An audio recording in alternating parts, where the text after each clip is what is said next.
Good evening to all of you. Good evening to all of you.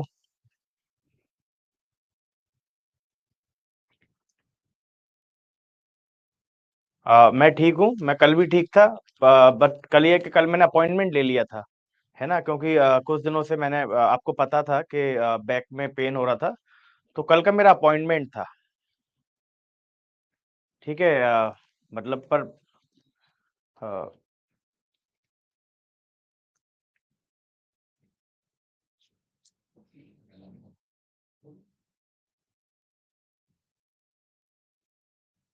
हाँ, तो वो भी आएगा ना बेटा। सेक्शन 9 के बाद ही तो आएगा वो जुरिस्डिक्शन। शिवम हर्षय, यानी लास्ट क्लास में मैंने बताया था कि जब हम गेटवे टू सीपीसी पढ़ते हैं तो सेक्शन 9 के साथ साथ हम लोग जुरिस्डिक्शन को पढ़ते हैं।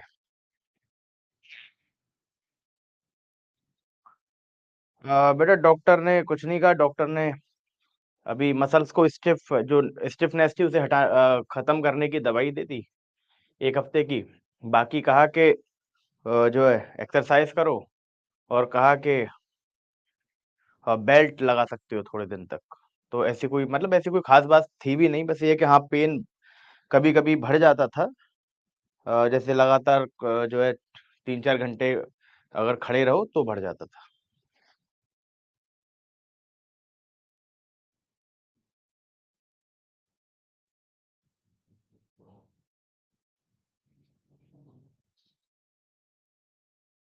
चलो अब स्टार्ट करते हैं, ठीक है। स्टार्ट करते हैं।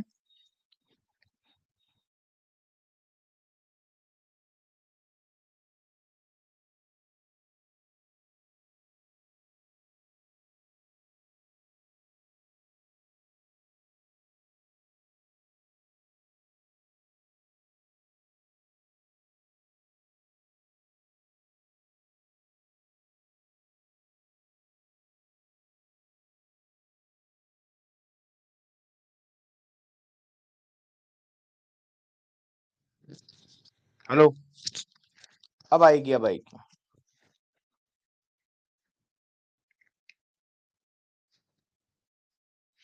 ठीक है, अब आएगी बेटा। रुको 1 मिनट।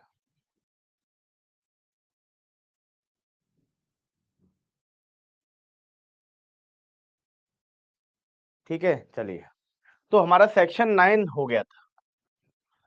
सेक्शन 9 सीपीसी को हमने कर लिया था। लास्ट क्लास में मैंने सूट ऑफ सिविल नेचर आपको कराया था कि सूट ऑफ सिविल नेचर होता क्या है, सूट ऑफ सिविल नेचर और सिविल सूट में अंतर क्या है। ठीक है। फिर इनके मैंने आपको एग्जाम्पल्स कराए थे। ठीक। दो चीजें इंपॉर्टेंट हैं। ठीक है, दो चीजें इंपॉर्टेंट हैं। वो इंपॉर्टेंट क्या क्या है? एक तो सेक्शन 9 में एक जो एक्सप्रेशन था सूट ऑफ सिविल नेचर का, वो एक्सप्रेशन को समझना। क्लियर? एक्सप्रेशन को समझना। और दूसरा इंपॉर्टेंट कॉन्सेप्ट क्या है? दूसरा इंपॉर्टेंट कॉन्सेप्ट है उन सब रेस्ट्रिक्शंस के बारे में समझना जो सेक्शन 9 में दी गई। ठीक है, वो रेस्ट्रिक्शंस के बारे में समझना जो रेस्ट्रिक्शन सेक्शन 9 में दी गई है। तो ये सूट ऑफ सिविल नेचर और सूट और सिविल सूट का ये जो मीनिंग है कि सूट ऑफ सिविल नेचर का मतलब क्या है, सिविल सूट का मतलब क्या है, ये हम जान चुके हैं। ठीक। नेक्स्ट चीज हमें जो देखनी है वो देखनी है कि सब जिन रेस्ट्रिक्शंस के बारे में बात करी गई है, ठीक है, जिन रेस्ट्रिक्शंस के बारे में बात करी गई अंडर सेक्शन 9 ऑफ सीपीसी, आज हम उसके बारे में बात करेंगे। क्लियर? तो देखो, दो प्रकार की रेस्ट्रिक्शन मैंने पहले भी आपको बताया था कि दो प्रकार की रेस्ट्रिक्शंस आपको सेक्शन 9 ऑफ सीपीसी में देखने को मिलेगी। पहली वो रेस्ट्रिक्शन होगी जो डिनोट होती है इससे, इस लाइन से, subject to the provisions, subject to the provisions herein contained, herein contained. Herein से क्या रेफरेंस हम निकालते हैं कि ये बात कर रहा है सीपीसी की। क्लियर? ये बात कर रहा है किसकी? सीपीसी की। क्लियर? दूसरा हम निकालते हैं suits which are expressly or impliedly barred. Suits which are expressly or impliedly barred. Suits which are expressly or impliedly barred. Clear? तो ये दो चीजें हमें रेस्ट्रिक्शंस शो करती हैं.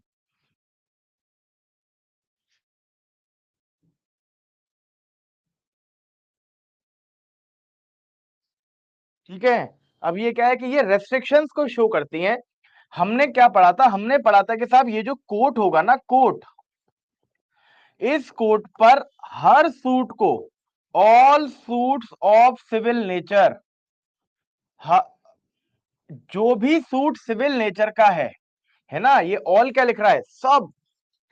जितने भी सूट्स हैं आपके पास, उनमें से जो जो सूट्स कैसे सिविल नेचर के हैं, all suits of civil nature, इन्हें ट्राई करने का जुरिस्डिक्शन इस कोर्ट के पास होगा. ठीक है. इसे ट्राई करने का जुरिस्डिक्शन इसे किस पे होगा? इस कोर्ट के पास होगा. Except these suits. Clear? These suits मतलब, अगर मान लो एक एक करके मैं बात करूं, देखो ये बात क्या कह रहा है? ये कह रहा है कि साहब कोर्ट के पास हर सूट ऑफ सिविल नेचर को ट्राई करने का क्या है? जुरिस्डिक्शन है. मतलब कोर्ट की ड्यूटी है कि कोई भी सूट ऑफ सिविल नेचर होगा उसे ट्राई करना ही पड़ेगा. क्लियर? बट अगर कुछ सूट्स को लेके सीपीसी के किसी प्रोविजन ने रेस्ट्रिक्शन लगाई हुई होगी, बहुत ध्यान से समझना, किसी सूट को लेके अगर सीपीसी के किसी प्रोविजन ने रेस्ट्रिक्शन लगाई हुई होगी कि साहब कोर्ट इस सूट को ट्राई नहीं कर पाएगा. क्लियर? मतलब देखो, मान लो ये कोर्ट है और हर सूट इसकी तरफ भाग रहा है, ट्राई होने के लिए हर सूट इसकी तरफ भाग रहा है, बट करा क्या? सेक्शन 11 ऑफ सीपीसी ने इस सूट को पकड़ लिया. ठीक है. सेक्शन 11 ऑफ सीपीसी ने इस सूट को पकड़ लिया. तो ये जो दो सूट्स होंगे ना, एक नंबर 1 ये वाला और दूसरा, अब ये कोर्ट तक नहीं पहुंच पाएंगे. यानी कि कोर्ट पे इन दोनों सूट्स को लेकर जुरिस्डिक्शन क्या हो जाएगी? रेस्ट्रिक्ट हो जाएगी, खत्म हो जाएगी. क्लियर? तो हमें पहला रेस्ट्रिक्शन हमें कहां दिखता है? पहला रेस्ट्रिक्शन हमें खुद सिविल प्रोसीजर कोड में दिखता है कि साहब भले ही सेक्शन 9 ये कहता है कि कोर्ट के पास हर सूट ऑफ सिविल नेचर को ट्राई करने का जुरिस्डिक्शन है, बट उन सूट को वो ट्राई नहीं कर सकता जिसे सीपीसी के किसी प्रोविजन ने रेस्ट्रिक्ट किया गया हो कि साहब इसे कोर्ट में ट्राई नहीं कराना है, इसे कोर्ट में ट्राई नहीं कराना है. तो पहला रेस्ट्रिक्शन बात करता है इंटरनल रेस्ट्रिक्शन की. पहला रेस्ट्रिक्शन बात करता है इंटरनल रेस्ट्रिक्शंस के. मतलब जो हमारा सिविल प्रोसीजर कोड है, clear, civil procedure code internally अपने प्रोविजन के द्वारा किसी सूट को रोक देता है कि साहब आपको ये कोर्ट ट्राई नहीं कर सकता. क्यों नहीं कर सकता? उसका कारण लिख देता है. जैसे सेक्शन 10 में 11 में आपको रेस सब जुडाइस और रेस जुडिकाटा के प्रोविजंस लिखे हुए हैं. अब रेस जुडिकाटा में होता क्या है? उसमें सूट को रेस्ट्रिक्ट ही तो हम कर रहे हैं कि साहब ये कोर्ट आपको ट्राई नहीं करेगा. क्यों? क्योंकि आप पे रेस जुडिकाटा का बार लगा हुआ है. क्लियर? जब हम जुरिस्डिक्शंस पढ़ेंगे, टेरिटोरियल जुरिस्डिक्शंस पढ़ेंगे, तो होगा क्या? वो सारे प्रोविजन क्या प्रोवाइड कराएंगे? वो रेस्ट्रिक्शंस लगाएंगे सूट पे. अब भाई अलीगढ़ का सूट है तो अलीगढ़ का सूट दिल्ली वाले कोर्ट के लिए क्या हो जाएगा? रेस्ट्रिक्ट हो जाएगा. ठीक है. अगर कोई मथुरा में कोई कॉज ऑफ एक्शन अराइज हुआ है, अगर कोई मथुरा के जुरिस्डिक्शन वाला केस है, तो वो अलीगढ़ में फाइल नहीं हो सकता, गुड़गांव में फाइल नहीं हो सकता, दिल्ली में फाइल नहीं हो सकता. तो ये जुरिस्डिक्शन से रिलेटेड जितने भी प्रोविजंस हैं, है ना, ये सब क्या प्रोवाइड करा रहे हैं? ये सब रेस्ट्रिक्शन प्रोवाइड करा रहे हैं कि ये सूट्स इन कोर्ट में ट्राई नहीं हो सकते. भले ही ये क्या है? सिविल सूट है. भले ही ये क्या है? सूट ऑफ सिविल नेचर है. क्लियर? बट सीपीसी का कोई प्रोविजन उन पे रेस्ट्रिक्शन लगा देता है, उन पे बार लगा देता है कि आपको ये सिविल कोड ट्राई नहीं कर सकता.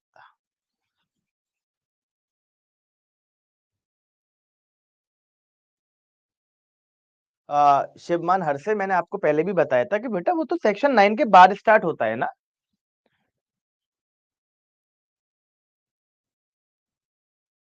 समझ रहे हो, ये वो तो सेक्शन 9 के बाद स्टार्ट होगा, है ना, ज्यूरिसडिक्शन, और आज ही स्टार्ट हो जाएगा।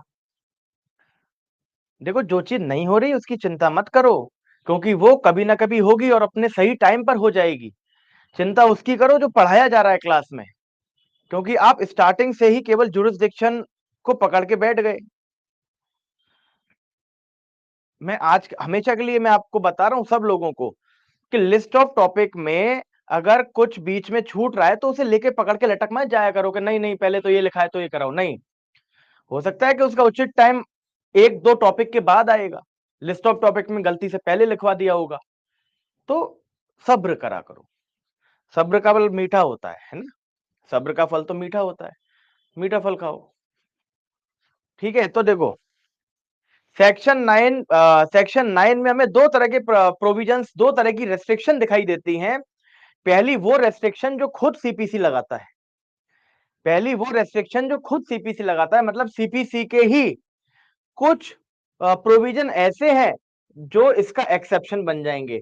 मतलब इसका जो जनरल रूल है कि साहब कोर्ट के पास सारे सूट्स ऑफ सिविल नेचर को ट्राई करने की जुरिसडिक्शन होगी, ये जो जनरल रूल है इसका एक्सेप्शन प्रोवाइड कराएगा सीपीसी का ही प्रोविजन, जैसे रेस जुडिकाटा, जैसे जुरिसडिक्शन के सारे प्रोविजंस। क्लियर?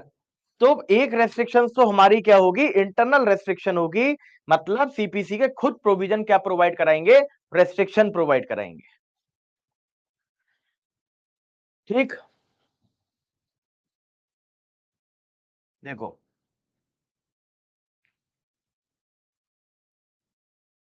एक होते हैं एक्सटर्नल रेस्ट्रिक्शंस, ठीक है, एक होते हैं एक्सटर्नल रेस्ट्रिक्शंस।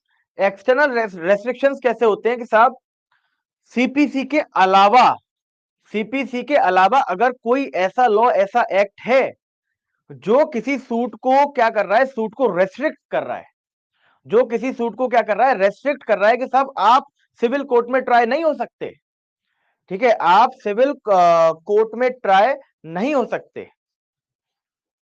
क्लियर? जैसे लिमिटेशन एक्ट, लिमिटेशन एक्ट कहता है कि साहब अगर कोई मान लो ब्रीच ऑफ कॉन्ट्रैक्ट का केस है, तो ब्रीच ऑफ कॉन्ट्रैक्ट का जो केस है, जो सूट है, वो 3 साल के अंदर फाइल हो जाना चाहिए कॉज ऑफ एक्शन अराइज होने के बाद।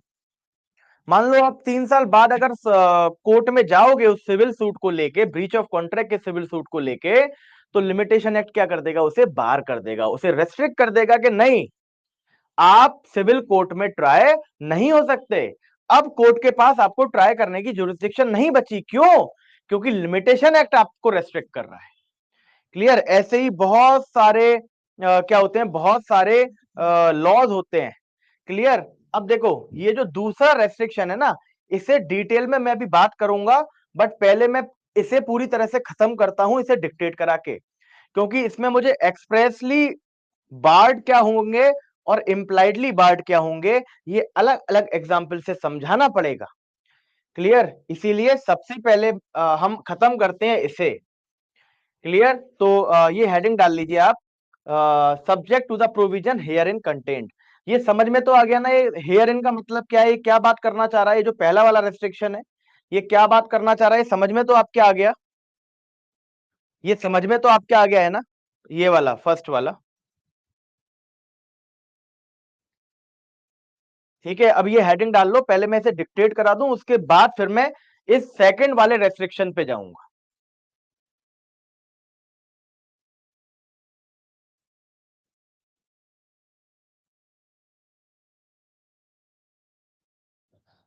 कोई अगर सीपीसी का कोई प्रोविजन अगर किसी सूट को रेस्ट्रिक्ट कर रहा है तो उसमें टाइम लिमिट नहीं है, वो तो रेस्ट्रिक्ट किन कारणों से कर रहा है, अगर वो कारण हमेशा बने रहेंगे तो हमेशा वो सूट क्या रहेगा, रेस्ट्रिक्ट रहेगा। क्लियर?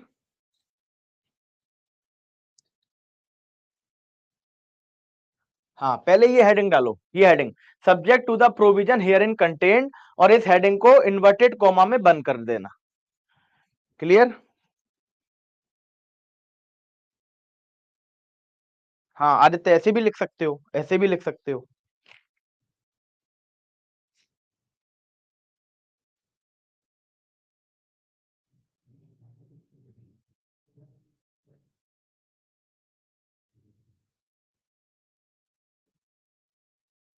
ज्यादा लंबा नहीं है, वो 2-3 लाइन लिखवानी है, उसके बाद उस पे आ जाएंगे एक्सप्रेशन इम्प्लाइडली वर्ड पे।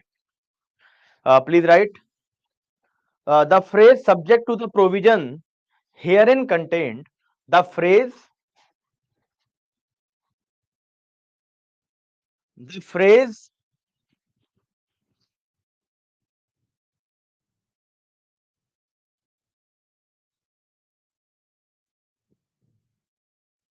the phrase subject to the provision herein contained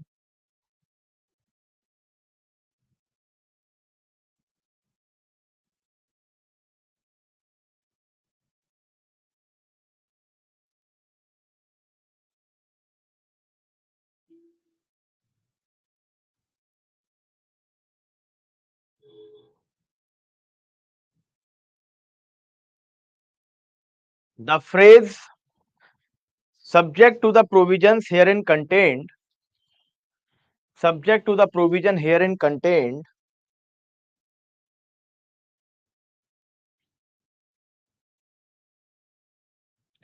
in section 9 of CPC in section 9 of CPC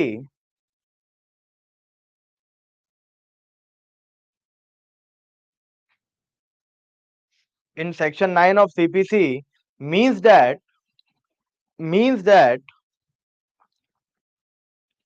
if there is any restriction in the civil procedure code if there is any restriction in the civil procedure code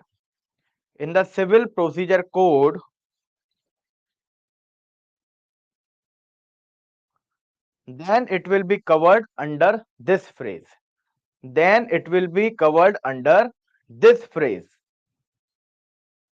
then it will be covered under this phrase.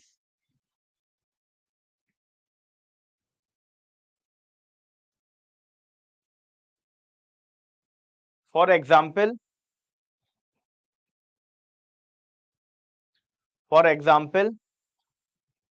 res judicata. For example, res judicata.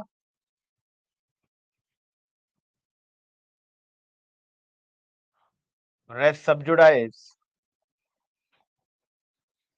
Res judicata, res sub judice, etc.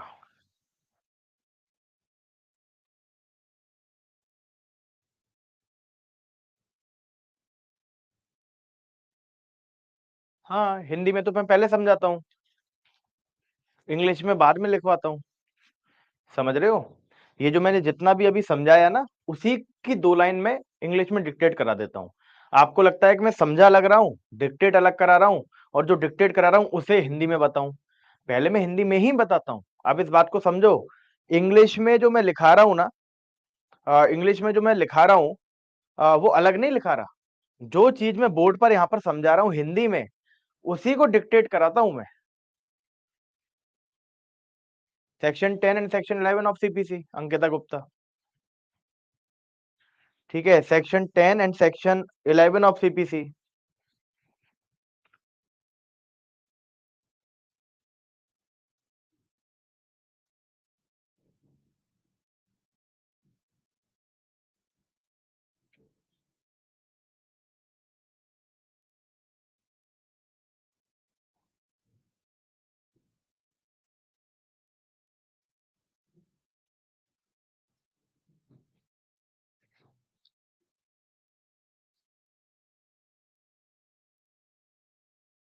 Race judicata को हिंदी में क्या कहते हैं बेटा? ये तो आप जितना लंबा यहाँ टाइप किया है ना, उतना लंबा आप तो गूगल पे टाइप कर लेते या डिगलॉट में देख लेते। ठीक है, पूर्व पूर्व निर्णीत इसे बोलते हैं, पूर्व न्याय भी बोलते हैं, पूर्व निर्णीत भी बोलते हैं। ठीक है, पूर्व न्याय भी बोलते हैं, पूर्व निर्णीत भी बोलते हैं।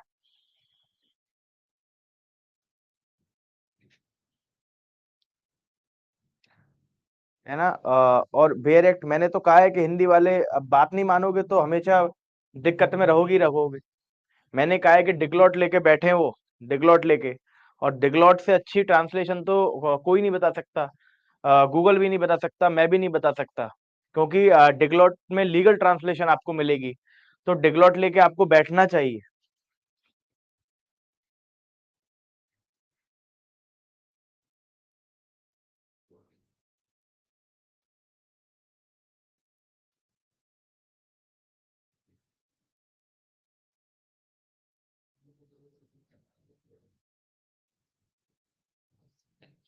ठीक है वत्सल, आप एक बार ना मैनेजमेंट को मेल लिख देना वत्सल, है ना, और फिर मैं भी बात कर लूंगा तो शायद हो जाएगा काम।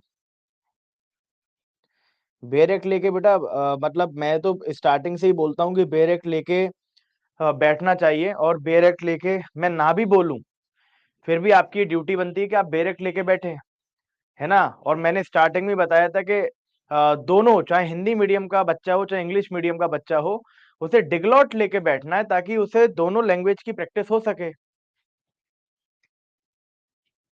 ठीक है, आगे लिखो। आगे लिखो, आगे लिखो, एग्जाम्पल लिख लिए, इसके आगे लिखो 10, आगे लिखिए 10, 10, 10, 10, if it is a case of 10, if it is a case of express or impliedly barred, 10, if it is the case of express express or impliedly barred, express or impliedly barred, express or impliedly barred,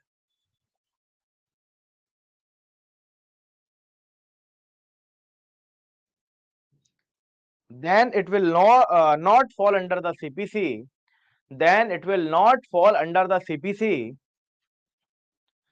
then it will not fall under the CPC, rather it will fall under some other laws, rather rather it will fall, rather it will fall under some other laws, है ना। इसका मतलब क्या है, इसका मतलब समझाने वाली बात यह है कि देखो, जब हम बेरेक पढ़ते हैं तो इसमें कहीं भी लिखा नहीं है कि अदर लॉ की बात कर रहा है। क्लियर, इसमें कहीं भी लिखा नहीं है कि अदर लॉ की बात कर रहा है। ठीक है, इस चीज को हमें क्या करना है, इस चीज को हमें इंटरप्रेट करना है, इंटरप्रिटेशन हमें इसमें लगानी है। क्लियर, इसका मतलब ये है कि अगर अगर सीपी अगर हेयर इन का मतलब हम लोग सीपीसी मान रहे हैं, ठीक है, अगर हेयर इन कंटेंट का मतलब हम मान रहे हैं कि साहब सीपीसी में जो रेस्ट्रिक्शन प्रोवाइडेड हैं उनकी बात करी जा रही है, तो अगर दोबारा अगर रेस्ट्रिक्शन की बात हम लोग कर रहे हैं कि साहब एक्सप्रेसली और इम्प्लाइडली अगर कोई सूट बार होगा तो उसे भी ट्राई नहीं किया जाएगा। तो ये एक्सप्रेसली और इम्प्लाइडली बार्ड का मतलब क्या हो गया, अगर अदर लॉ के द्वारा कोई सूट बार किया गया है तो। क्लियर, अदर लॉ के द्वारा कोई सूट बार किया गया है तो हम किस फ्रेज को इस्तेमाल करेंगे कि दिस सूट इज एक्सप्रेसली और impliedly barred, this suit is expressly और इम्प्लाइडली बार्ड। क्लियर,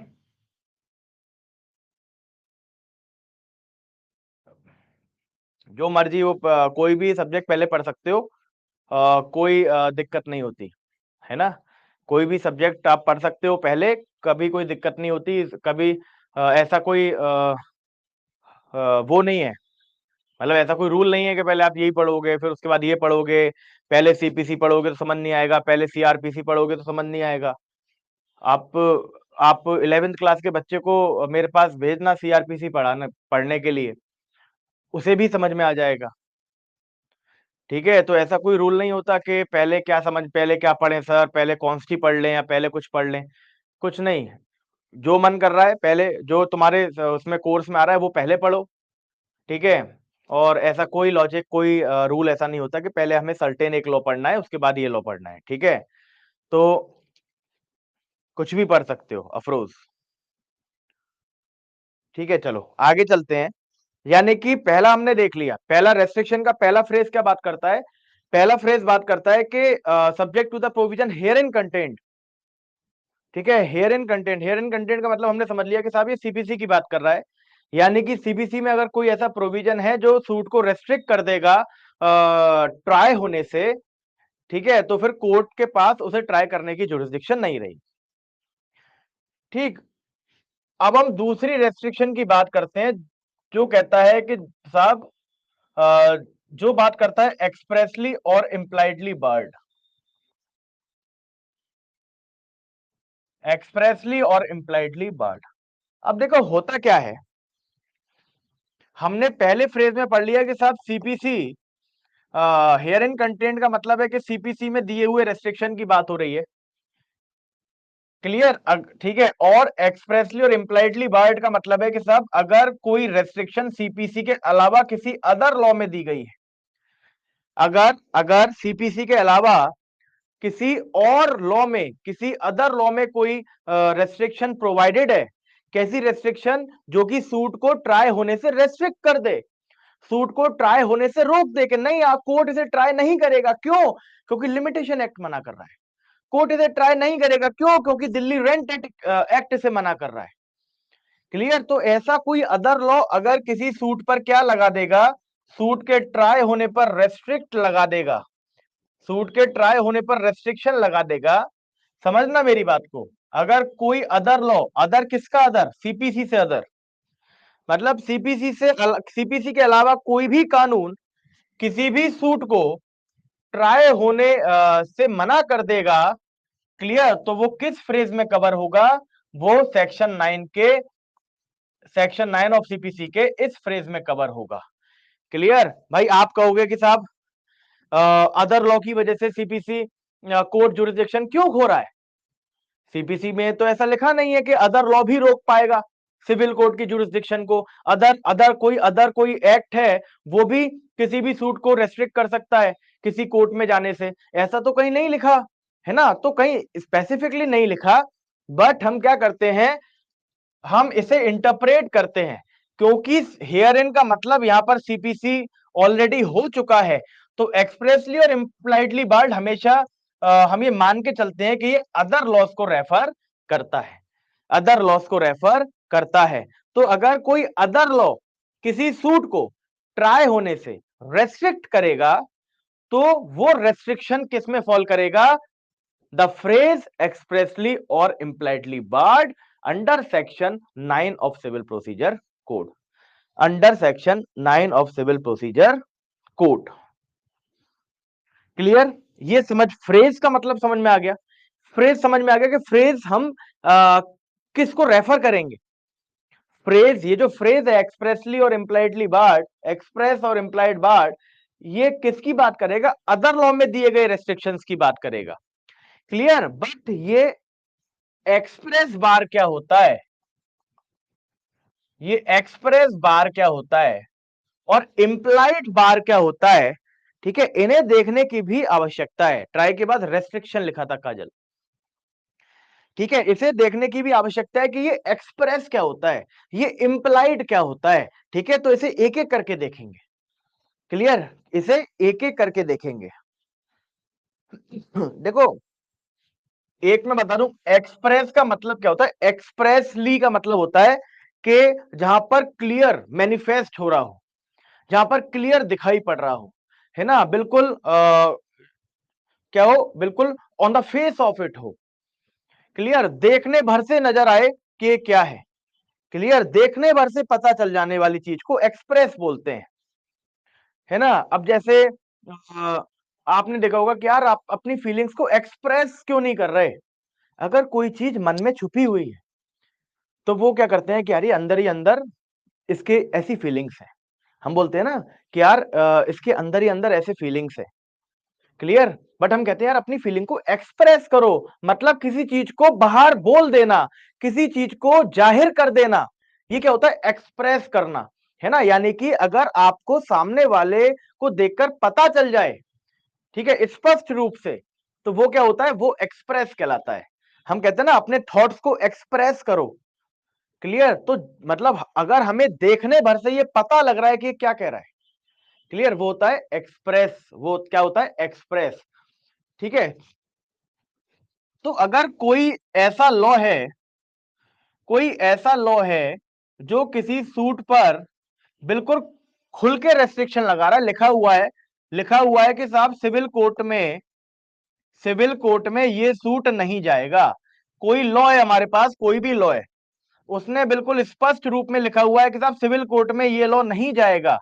क्लियर, तो देखो इसने क्या किया हुआ है, इसने एक्सप्रेस किया हुआ है, इसने एक्सप्रेस किया हुआ है ना। या फिर मान लो इस लॉ ने ये लिखा है कि साहब जो भी ऐसे लॉ होंगे, सपोज करो हम कोई भी लॉ मानते हैं, ए बी एक कैटेगरी है सूट की, एक कैटेगरी है, सपोज करो एक कोई कैटेगरी है ए बी, है ना, रैंडम हमने नाम ले लिया है, एक कैटेगरी है ए बी।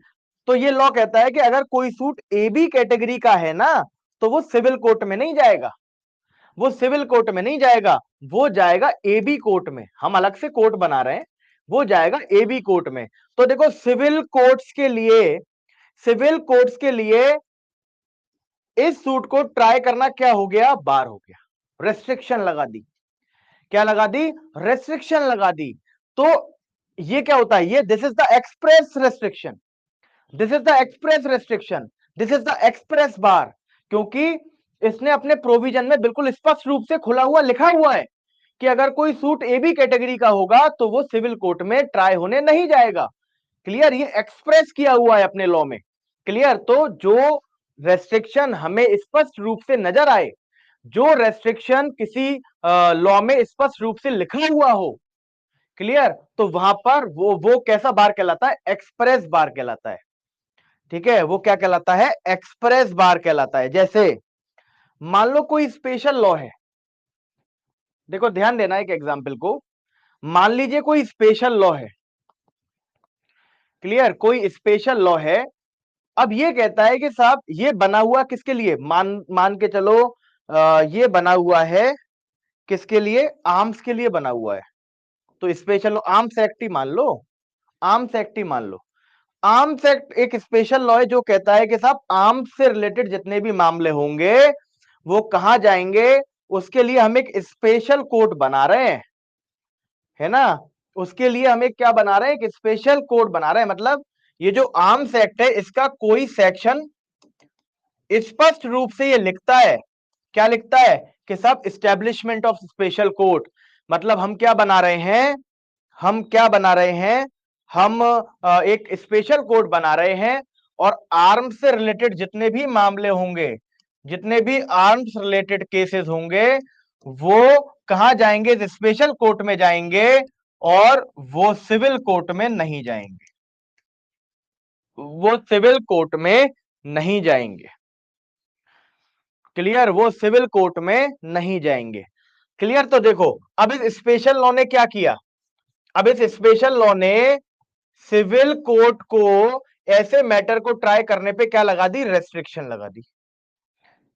और ये रेस्ट्रिक्शन इसने बिल्कुल सेक्शन में स्पष्ट रूप से लिखी हुई है।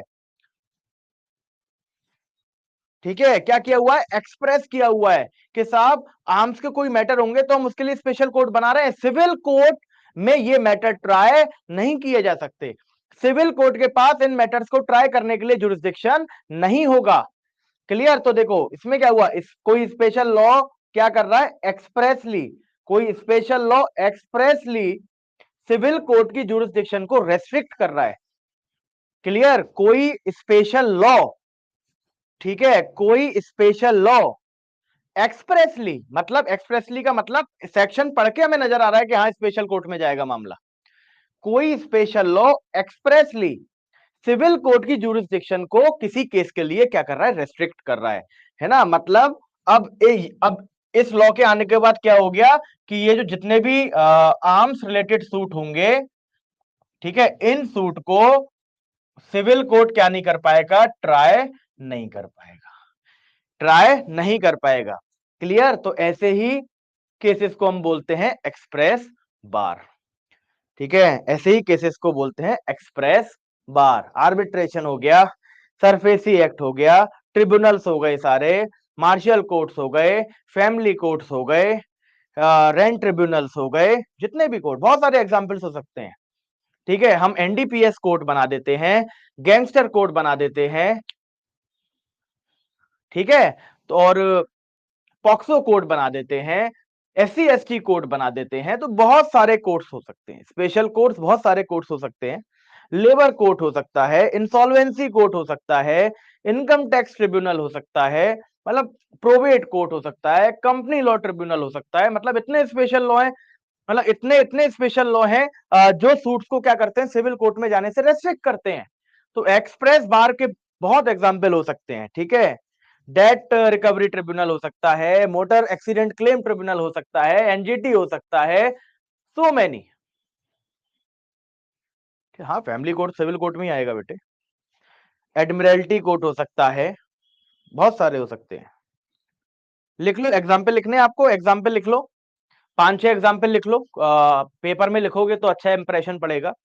5-6 एग्जाम्पल लिख लो, सिविल जो मतलब सिविल मैटर्स के स्पेशल कोर्ट्स है ना, क्योंकि पॉक्सो हो गया क्रिमिनल स्पेशल हो गया, एससी एसटी क्रिमिनल स्पेशल हो गया, है ना, और एनडीपीएस एक क्रिमिनल स्पेशल हो गया। तो आप सिविल स्पेशल कोर्ट लिख लो, सिविल सिविल में कौन कौन से स्पेशल कोर्ट्स आपको नजर आ सकते हैं, वो आप लिख लीजिए। लिखो, एग्जाम्पल लिखो, एग्जाम्पल लिखिए, please right examples. Labour courts, labour courts,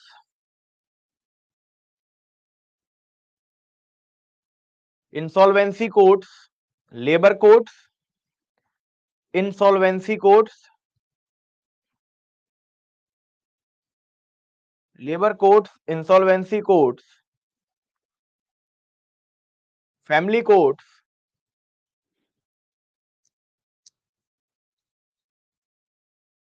family courts,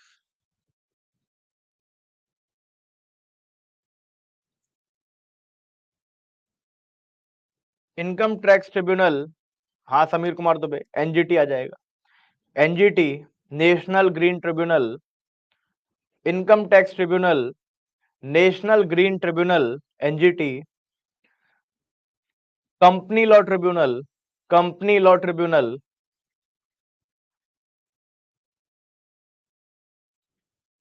probate court जो विल्स वाला होता है, प्रोबेट कोर्ट, हाँ डीआरटी भी आएगा, दिल्ली रेंट ट्रिब्यूनल, ट्रिब्यूनल तो सारे ही आ जाएंगे। एडमिरल्टी कोर्ट्स, एडमिरल्टी कोर्ट्स भी आ जाएगा।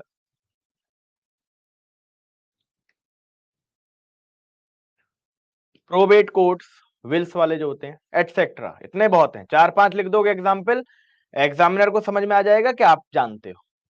Clear, 4-5 examples are enough, examiners को पता लग जाएगा कि हाँ आपकी समझ में आ रहा है। क्लियर, अब एक्सप्रेस बार आपको समझ में आ गया, एक्सप्रेस बार के लिए एक पैराग्राफ लिख लीजिए आप। बेटा इसे मैं हर लाइन को इसलिए लिखवा रहा हूं, मैं हर लाइन को इसमें इसलिए लिखवा रहा हूं क्योंकि हर मेन में, हर मेंस एग्जामिनेशन में, चाहे वो यूपी का हो कहीं का भी हो, 90% चांस रहते हैं कि सेक्शन 9 लिखने को आता है ना। तो आप देखना एडमिरल्टी कोर्ट भी होगा नंदन कुमार।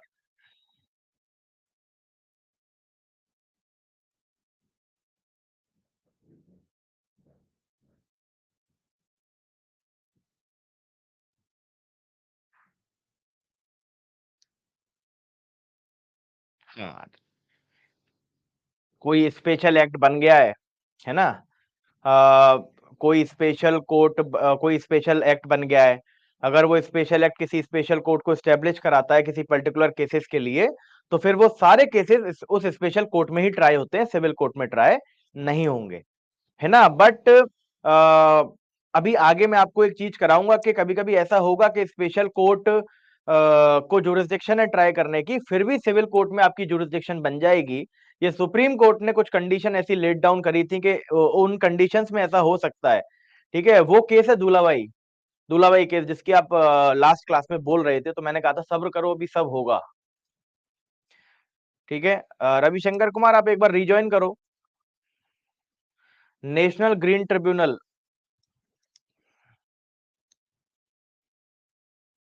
हाँ, क्यों नहीं कर सकते प्रैक्टिस? प्रैक्टिस कर सकते हो। आप आपके पास कोई फैमिली लॉ का मैटर आएगा तो आप फैमिली कोर्ट में आपको जाना पड़ेगा प्रैक्टिस करने, क्यों नहीं कर सकते? चलो प्लीज़ राइट एक पैराग्राफ लिख लीजिए एक्सप्रेस बार पे। बेटा लब मैं पहले सेक्शन 9 करा दूं पूरा या एनजीटी तुम्हें बता दूं, बताओ?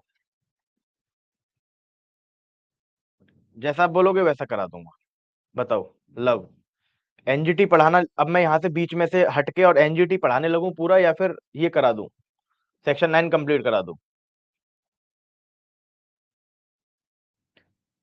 इतना तो अपने आप सोच सकते हो कि मैं क्या पूछने जा रहा हूँ। इन्वायरमेंट से कोई रिलेटेड मैटर होता है वो एनजीटी में चला जाता है। इतना ग्रीन से समझ में नहीं आ रहा? इतना तो तुम नेट पे डाल के देख सकते हो। अगर कोई बीच में ऐसी चीज आ रही है जो बिल्कुल टॉपिक से बिल्कुल हटके है, तो उसे तो नेट पे डाल के देख लिया करो। जो चीज मैं जो है बिल्कुल फ्लो बना के चल रहा हूँ, उसका फ्लो का बिल्कुल क्या करते हो तुम, बीच में तोड़ते हो।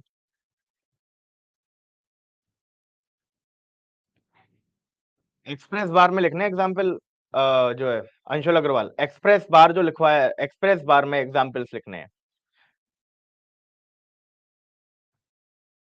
ठीक है, लिखो। Please write, there are some, please write express bar heading डालना, एक्सप्रेस बार हेडिंग डालना, एक्सप्रेस बार, उसमें आप लिखना there are some special codes, there are some special codes. Disturb इसलिए करते हैं क्योंकि छूट मिली हुई है यहाँ पे, छूट मिली हुई है।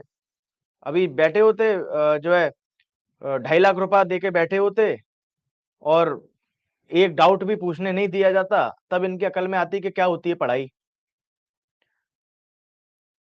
अपने साथ वालों से पूछना। बहुत बड़ी बड़ी कोचिंग्स में देखोगे 2.5 लाख फीस देके बैठोगे और बिल्कुल छूट नहीं होगी, आप जो है पर्चियां भेजते रह जाओगे। एक भी क्वेश्चन का आंसर, बहुत बहुत मुश्किल से आपको एक क्वेश्चन का आंसर मिलेगा। यहाँ पे मैं हर क्वेश्चन का आंसर आपको देता हूँ। मैं आपसे नाराज नहीं रहता, आपकी हरकतों से नाराज रहता हूँ। आपसे नाराज होने का मैं क्या करूंगा आपसे नाराज होके?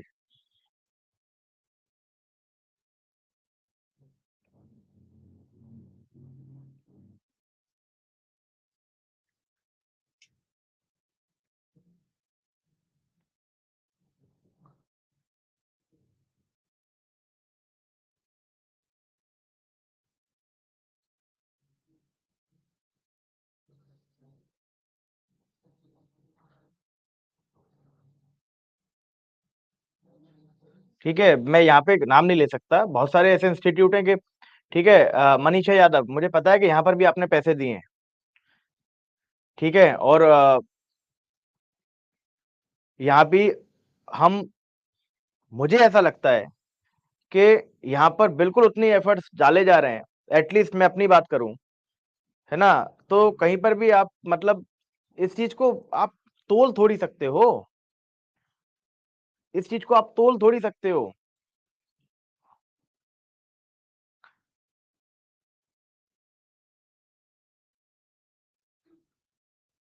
1000 बार समझाने पे आप लब,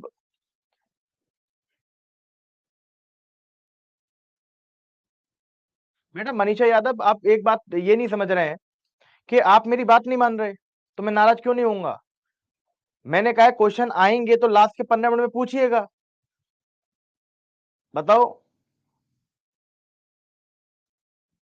अगर लब आप पूछ रहे हो कि मैं नाराज क्यों रहता हूं आपसे, आप मेरी बात मानते हो? मैंने आपसे कहा है कि आप लास्ट में क्वेश्चन पूछना, बट आप बीच में पूछ रहे हो।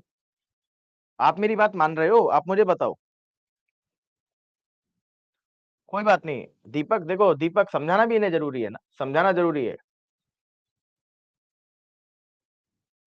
बेटा इग्नोर करने से अच्छा है कि एक बार मैं समझाऊं इन्हें।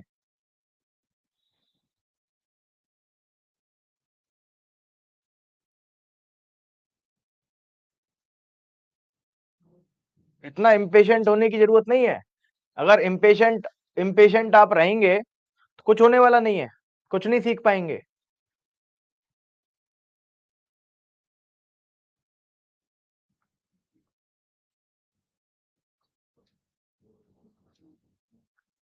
Please right. लिखो लिखो।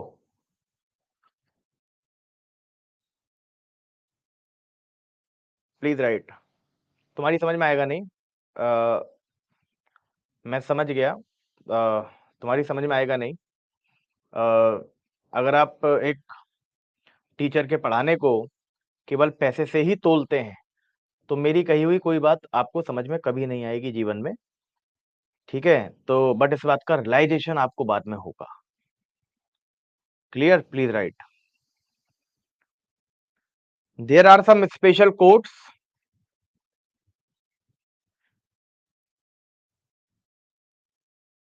There are some special codes which are created under some special law, which are created, which are created under some special laws, under some special laws,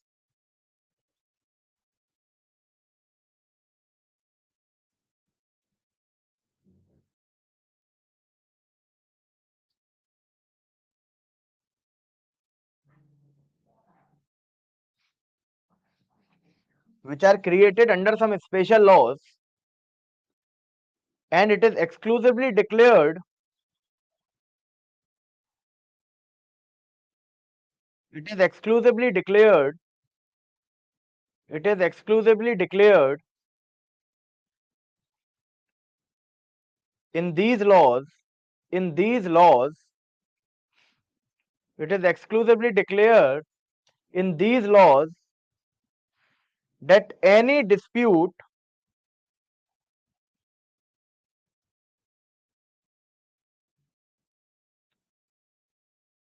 वही मैं बता रहा हूँ कोमल, अगर ये बात इन बच्चों को समझ में आ जाए ना, तो ये बीच में ना एक भी बार इंटरप्ट करने की कोशिश नहीं करेंगे। आप समझते हो इस बात को, और बहुत बच्चा समझता है इन बात को। ठीक है? और मैं जो चीजें आपको पढ़ा रहा हूँ, ठीक है, मैं इसका आधा भी पढ़ा के जाऊंगा, वो भी आपके लिए पूरा होगा, इनफ रहेगा, आपको लगेगा कि अरे वाह क्या पढ़ा गए। ठीक है? उसमें भी आपको पैसा वसूल ही लगेगा, अगर मैं अपना अपना जो पढ़ा रहा हूँ उसका आधा भी पढ़ा के जाऊंगा तो। बट मैं नहीं चाहता कि कुछ बच्चों के चक्कर में बाकी सारे बच्चों का नुकसान करूं। क्लियर? तब भी मुझे उतना ही पैसा मिलेगा जितना अब मिल रहा है। तो मैं पैसे के लिए जो है आपका नुकसान या फायदा नहीं करता। मैं वो पढ़ाता हूँ जो मुझे लगता है कि जो है बच्चे को और कहीं भी ना मिल पाए, चाहे कितनी इंडिया की, भारत की कितनी भी बड़ी कोचिंग में चला जाए, हमें बीट ना कर पाए।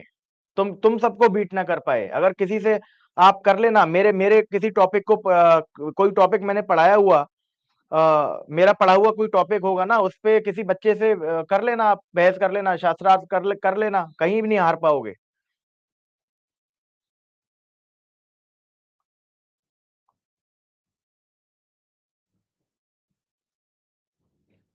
अगर मैं मेहनत ना कर रहा होता, मैं केवल क्लास में आके ऊल टाल के जा रहा होता, मैं भी बेरेक्ट में पढ़ा सकता हूँ हिंदी इंग्लिश करके, तो शायद मैं आपकी बातों को इग्नोर करके निकलता, मुझे बुरा भी नहीं लगता। क्लियर? अगर मुझे केवल पैसों से मतलब होता तो मुझे नहीं लगता बुरा। किसी बच्चे का अरे बोलता रहे क्या बोल रहा है, मैं मुझे तो एक डेढ़ घंटा काट के जाना है, मैं काट के चला जाऊंगा। मेरा ऐसा स्वभाव नहीं है, मेरा ऐसा नेचर नहीं है। मैं चाहता हूं कि जितना आपने दिया है उसका 10 गुना आपको देके जाऊं, 10 गुना, ताकि आप जीवन भर ये याद रखो कि किससे पढ़ा था आपने लॉ।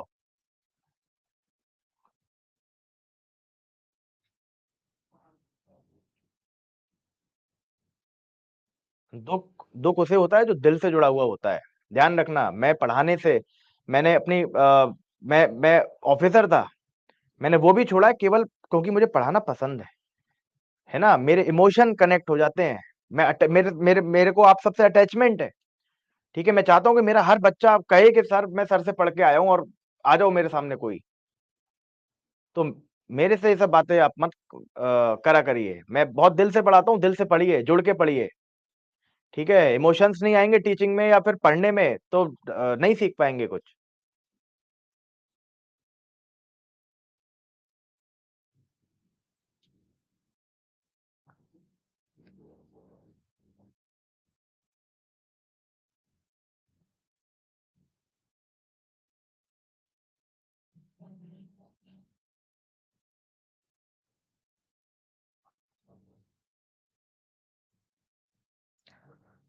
लिखो प्लीज राइट। लिखिए। it is exclusively declared in those laws, it is exclusively declared in those laws that any dispute pertaining to that law, that any dispute pertaining to that law will only will go only to that special court, will go only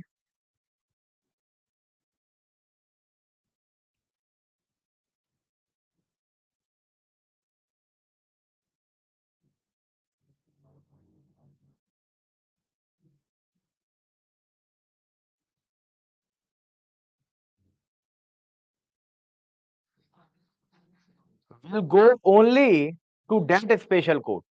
ठीक है, जो मैंने बताया था ना, कोई special court बना हुआ है, कोई स्पेशल कोर्ट बना हुआ है, उसने कोई अपने सेक्शन में ही एक प्रोविजन लिख दिया कि साहब ये पर्टिकुलर जो केस होंगे, यानी कि मान लो हम किसकी बात कर रहे थे, हम आर्म्स एक्ट की बात कर रहे थे, कि साहब आर्म्स से रिलेटेड कोई भी केस होगा तो क्या होगा, इस स्पेशल कोर्ट में ही जाएगा। ऐसे ही सिविल कोर्ट्स भी बहुत सारे होते हैं, लेबर कोर्ट होती है ना, हमने लेबर कोड बनाया, लेबर एक्ट बनाया, क्लियर। अब उसमें लिख दिया कि साहब एक लेबर कोर्ट बनेगा और इसके सारे मैटर लेबर कोर्ट में ही जाएंगे, क्लियर। तो फिर लेबर से रिलेटेड जितने भी केसेस होंगे वो सारे केसेस केवल और केवल लेबर कोर्ट में जाएंगे और कहीं पर नहीं जाएंगे, क्लियर। तो उसने क्या करा, सिविल कोर्ट जो ओरिजिनल सिविल कोर्ट था उसकी जुरिस्डिक्शन पर क्या लगा दिया, रेस्ट्रिक्शन इंपोज कर दिया। This is called express bar, clear. क्या लिखा, will go only to that special court, will go,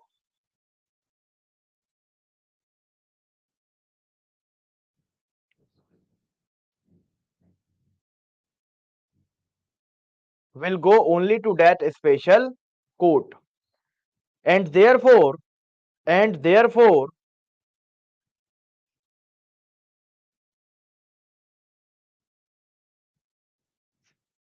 and therefore such disputes will be tried only, and therefore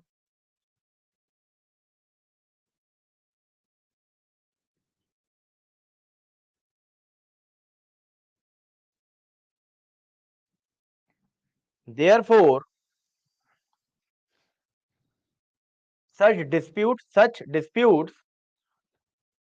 will be tried only by that court, will be tried only by that court.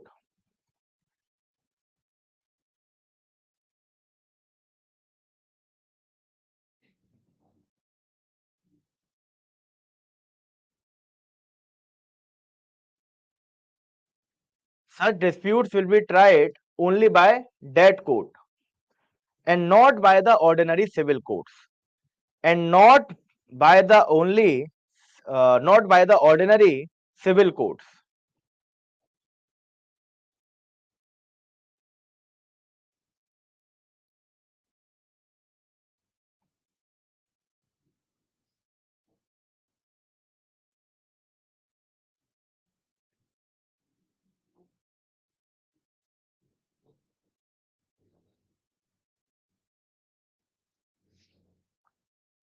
Clear, आगे लिखो, thus it can be said that thus it can be said that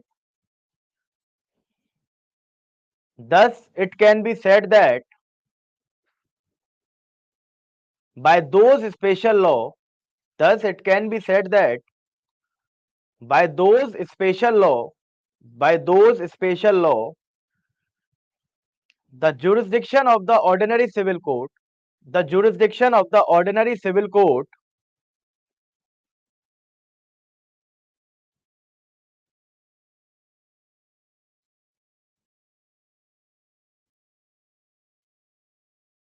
the jurisdiction of the ordinary civil courts is excluded is excluded is excluded.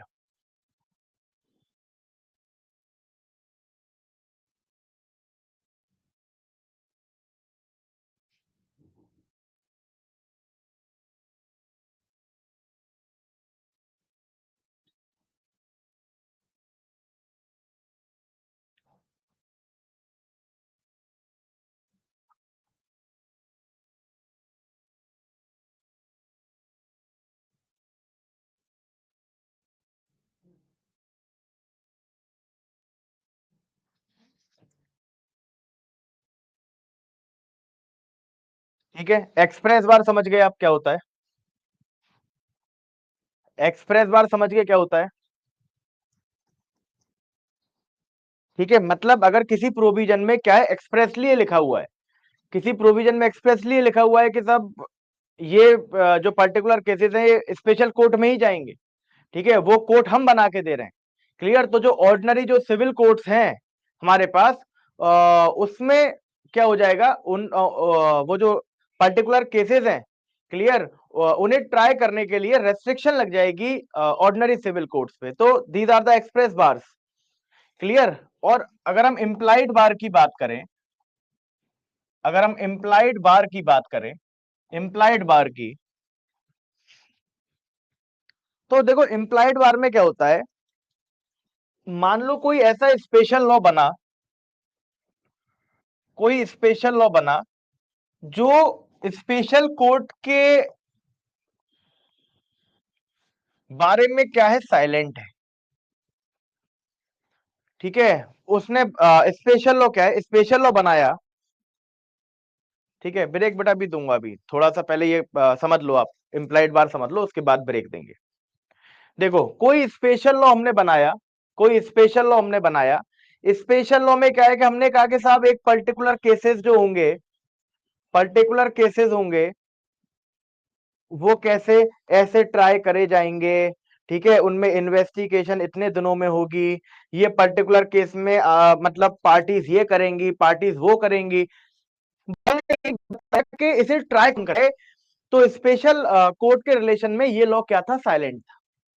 Clear? Special law के relation में अगर बात करी जाए तो क्या था, साइलेंट था। क्लियर? तो देखो ऐसे में होता क्या है, ऐसे में अगर मान लो साइलेंट है, ठीक है, स्पेशल कोर्ट क्या है, साइलेंट है। क्लियर? तो हम क्या देखते हैं, ऐसे केसेस में लेजिस्लेचर की इंटेंशन देखते हैं, इंटेंशन ऑफ द लेजिस्लेचर। क्या देखते हैं, इंटेंशन ऑफ द लेजिस्लेचर देखते हैं। ठीक है, अब देखो इंटेंशन ऑफ द लेजिस्लेचर को आप कैसे देखोगे, इंटेंशन ऑफ द लेजिस्लेचर को आप कैसे देखोगे भाई, या तो इसमें लिखा होता है कि साहब एक स्पेशल कोर्ट बना रहे हैं, उसी में सारे केस जाएंगे, है ना। ठीक है सपना, स्टार्टिंग से ही बता रहा हूं, एक मिनट रुक जाओ। ठीक है, मान लो स्पेशल लॉ है, या तो स्पेशल लॉ में लिखा होता है कि साहब ऐसे पर्टिकुलर केस सब कहां जाएंगे, स्पेशल कोर्ट में जाएंगे। क्लियर? तो वो स्पेशल कोर्ट, अब ये जो प्रोविजन अगर यहां पर स्पेशल कोर्ट का लिखा होता तो फिर तो वो एक्सप्रेस बार हो जाता, है ना, वो तो एक्सप्रेस बार हो जाता। क्लियर? बट पर्टिकुलर केसेस के लिए, ये पर्टिकुलर केसेस किस कोर्ट में जाएंगे, ये इसको लेके ये स्पेशल लॉ साइलेंट है। क्लियर? क्या है, साइलेंट है। क्लियर? तो हम क्या देखेंगे, हम लेजिस्लेचर इंटेंट देखेंगे, हम लेजिस्लेचर की इंटेंशन देखेंगे कि उसने किस इंटेंशन में इस स्पेशल लॉ को बनाया है। क्लियर? इस स्पेशल लॉ के पीछे पर्पस क्या है, ठीक है, इस स्पेशल लॉ के पीछे पर्पस क्या है। क्लियर? पर्पस क्या है, ठीक है, इस स्पेशल लॉ को बनाने के पीछे पर्पस क्या है। ठीक है, लेजिस्लेचर की इंटेंशन क्या है, इंटेंशन को देखकर हम ये डिसाइड करेंगे, इंटेंशन को देखकर हम ये डिसाइड करेंगे कि ये पर्टिकुलर केसेस किसी स्पेशल कोर्ट में जाने चाहिए या नहीं जाने चाहिए। क्लियर? स्पेशल कोर्ट में जाने चाहिए या फिर नहीं जाने चाहिए।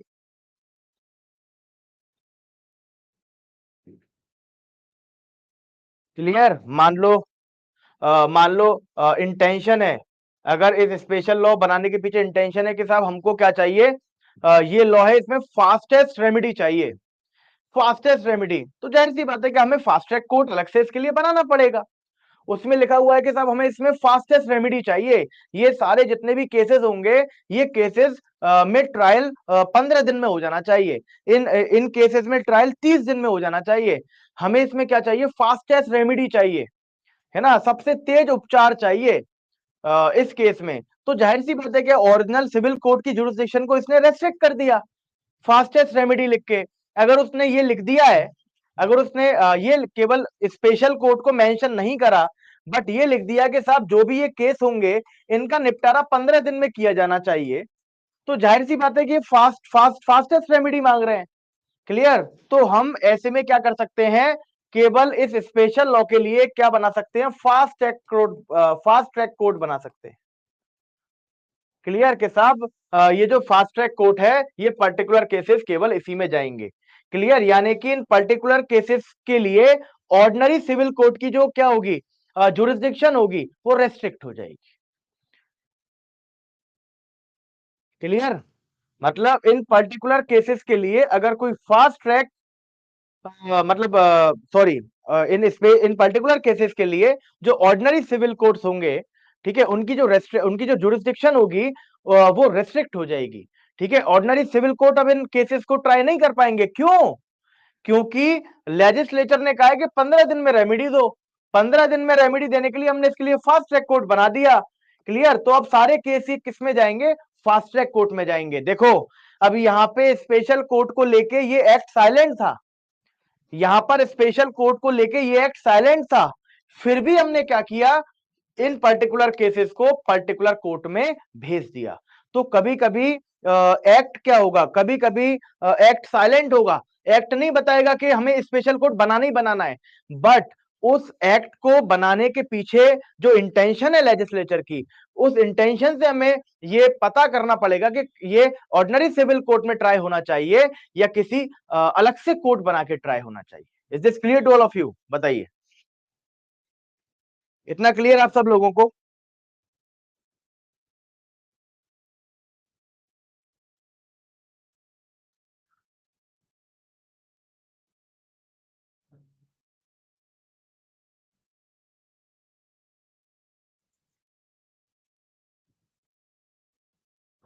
ठीक है ना? तो ज्यादा अंतर नहीं है, एक्सप्रेस एंड इम्प्लाइड बार में ज्यादा अंतर नहीं है। एक्सप्रेस बार उसे बोलेंगे जहां पर एक्ट एक स्पेशल प्रोविजन, मतलब प्रोविजन में स्पेसिफाई कर देगा, एक्सप्रेस कर देगा कि साहब ठीक है, ऐसे केसेस इस कोर्ट में, ऐसे केसेस एक स्पेशल कोर्ट में जाएंगे, मतलब इन केसेस के लिए एक स्पेशल कोर्ट बनाया जाए। क्लियर, ये तो एक्सप्रेस बार हो गया। क्लियर, बट अगर कोई हमने स्पेशल लॉ बनाया, बट उसमें स्पेशल लॉ का, स्पेशल कोर्ट का जिक्र नहीं किया, तो हम इंटेंशन देखेंगे कि लेजिस्लेचर की इंटेंशन क्या है। अगर लेजिस्लेचर की इंटेंशन देखकर हमें लगता है कि साहब इनके लिए एक स्पेशल कोर्ट बनाना चाहिए, तो उसे स्पेशल कोर्ट बनाकर वहां पे ट्राई कराएंगे, ऑर्डिनरी सिविल कोर्ट में ट्राई नहीं कराएंगे। Is this clear to all of you? हाँ सपना, राइट। ठीक है फातिमा, 1 मिनट बस, ठीक है चलो, 2 मिनट का ब्रेक देते हैं, उसके बाद मैं इसे डिक्टेट कराऊंगा। और अगर मेरी बातों का आपको बुरा लगा हो तो आई एम सॉरी। ठीक है, कभी कभी मुझे दुख होता है आपके कमेंट पढ़ के, इस वजह से फ्लो फ्लो में मैं आपको डांट देता हूं।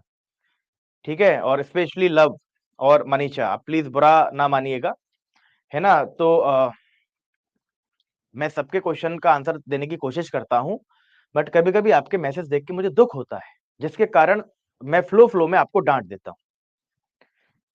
ठीक है, तो अ, बस पढ़ते रहिए।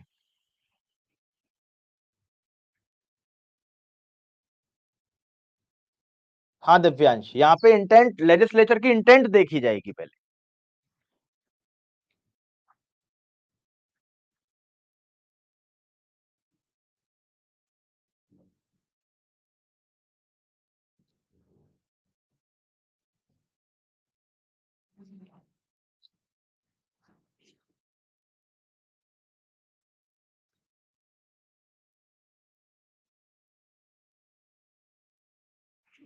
देखो मनीषा, मैं आपको एक बात बताना चाहता हूँ, बहुत ही बिल्कुल एक फैमिली मेंबर मानते हुए आपको एक बात बताना चाहता हूँ कि आप केवल फीस मत देखिए, आप फीस की क्वांटिटी भी देखिए।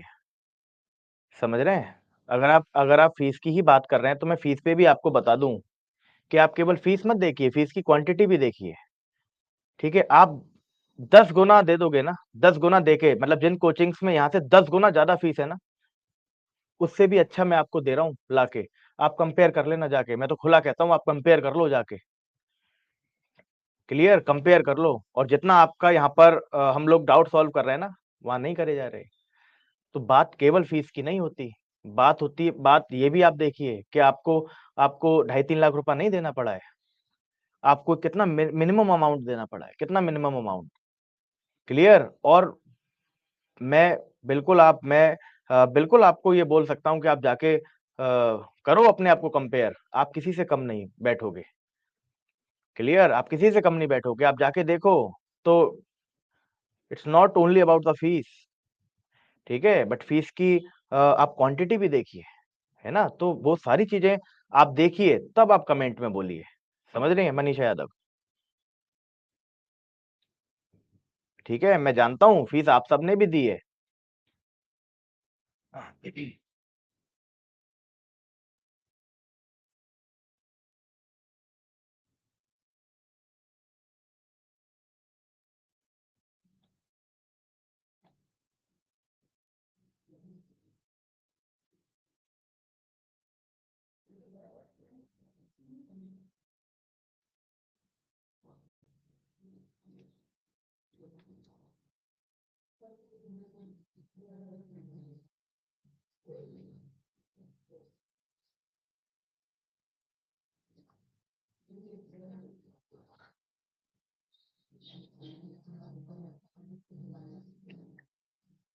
ठीक है, चलिए, ओके। 2 मिनट का केवल ब्रेक है ना, केवल 2 मिनट का ब्रेक है, देन वी विल कंटिन्यू। इससे पहले इम्प्लाइड बार को मैं डिस्कस कराऊंगा, इम्प्लाइड बार को अभी मैं डिस्कस कराऊंगा, ठीक है, फिर हमारा ये सेक्शन पूरी तरह से कंप्लीट हो जाएगा, ठीक। बट उसके बाद एक केस और मुझे इस सेक्शन में कराना है, that is Dulabai versus state of Madhya Pradesh, ठीक है, जिस केस में सुप्रीम कोर्ट ने ये बताया था कि एक्सप्रेस बार होने के बावजूद कुछ कंडीशंस में हम उन पर्टिकुलर केसेस को सिविल कोर्ट में भी ट्राई करा सकते हैं, क्लियर।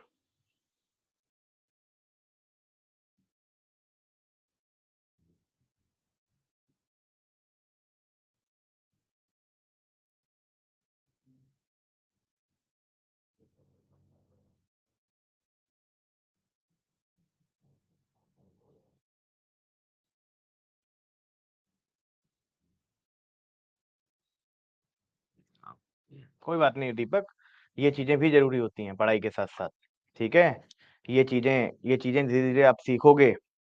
मैंने पहले ही कहा था आपसे कि व्यक्तित्व आपका अच्छा जब तक नहीं होगा, आप जज नहीं बनोगे, आप इंटरव्यू में बाहर होते रहोगे, तो ये चीजें आपके अंदर ऐसी चीजें डालेंगी जिनसे आपकी पर्सनैलिटी डेवलप होगी, और पर्सनैलिटी डेवलप हुए बिना कोई जज नहीं बन पाएगा। बहुत से बहुत होशियार मैंने देखे हैं, एक्सेप्शन की बात हटा दो तो अलग बात है, बट एक से एक होशियार बच्चा रह जाता है। और मैं बता रहा हूँ, एक एवरेज बच्चा जो कंसिस्टेंसी से पढ़ता रहे और उसका व्यक्तित्व जजों वाला हो, उसकी पर्सनैलिटी जजेस वाली हो, ठीक है, सौम्य हो, सरल हो, समझदार हो, मैच्योर हो, वो जज बन जाता है।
बेटा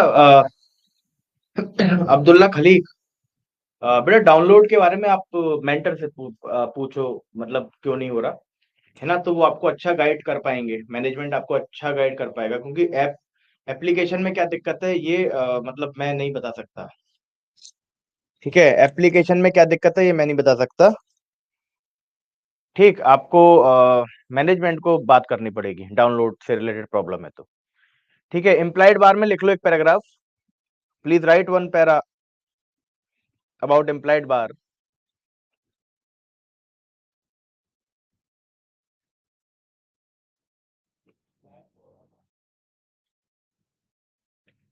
please right, whenever the special statute या स्पेशल लॉ लिख लेना आप, whenever a special law, whenever the special law, whenever the special law, whenever the special law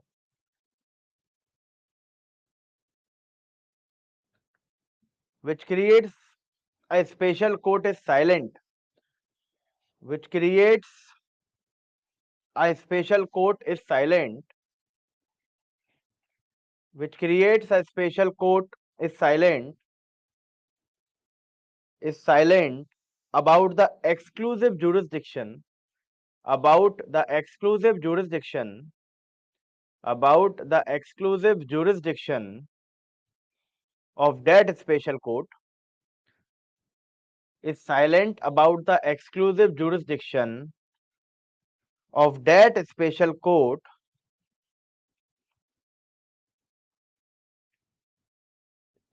of that special court,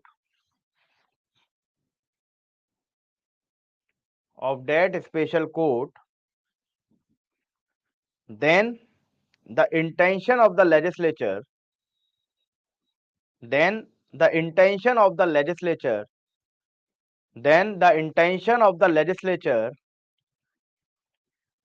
has to be seen, then the intention of the legislature has to be seen, the intention of the legislature has to be seen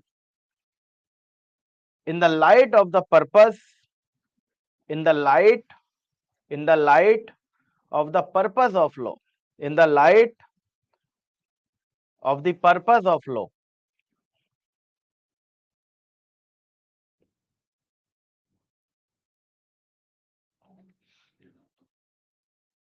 next line लिखना, if the intention appears, if the intention, if the intention, if the intention appears to be, if the intention appears to be to give that special court, बेटा गर्भ यादव आप recording से एक बार repeat करना है ना, if the intention appears to be, if the intention appears to be to give that special court, to give that special court, to give that special court an exclusive jurisdiction, an exclusive jurisdiction, it will be a case of implied bar, it will be a case of implied bar.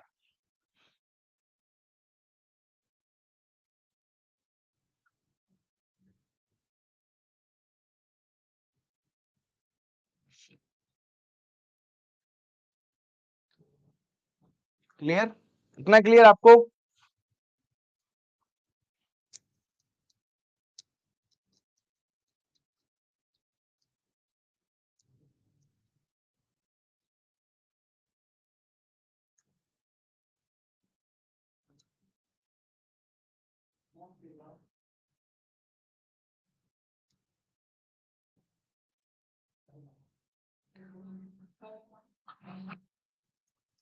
Foreign policies में कोई dispute आ जाए, Priyanka Goyal, foreign policies में कोई dispute आ जाए, है ना, तो उसके लिए स्पेशल पॉलिसीज होती हैं, कोर्ट ने नहीं दिया होता उसमें, तो अपनी सुविधा अनुसार या फिर पॉलिसी का नेचर देखते हुए हम लोग कोड डिसाइड कर लेते हैं।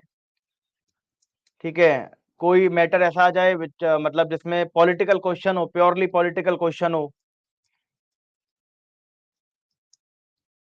हाँ पूछ लो हर्षिता, कोई दिक्कत नहीं है, पूछो।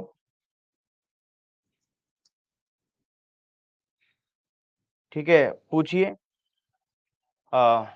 लव,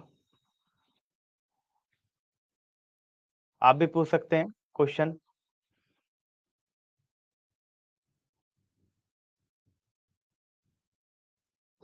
एक्सक्लूसिव जुरिसडिक्शन का मतलब है कि केवल उस स्पेशल कोर्ट पे ही जुरिसडिक्शन होगी और किसी कोर्ट पे जुरिसडिक्शन नहीं होगी। That is called exclusivity.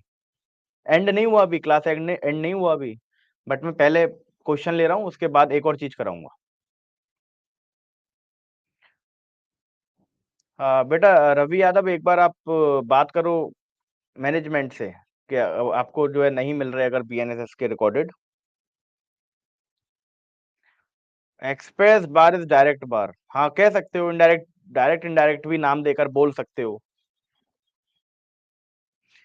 BNSS के रिकॉर्डेड लेक्चर बेटा आपको शो नहीं हो रहे, तो हो सकता है शायद आपके बैच के लिए अवेलेबल ना हो। आप एक बार मेंटर से बात करिए या मैनेजमेंट से बात करिए। ठीक है, बताओ, यहां तक कोई सवाल हो तो बताओ, यहां तक कोई सवाल हो तो बताओ। लव, आपके मन में कोई सवाल आ रहा हो तो बताइए, क्योंकि आपकी आपकी ये शिकायत थी कि लास्ट में मैं हो नहीं पाता मेरा डाउट, तो मैं इसलिए बीच में पूछ लेता हूँ। तो अब आप लास्ट में, मैं आपको सबसे पहले मौका दे रहा हूँ कि आप अपने सवाल को पूछ सकते हैं।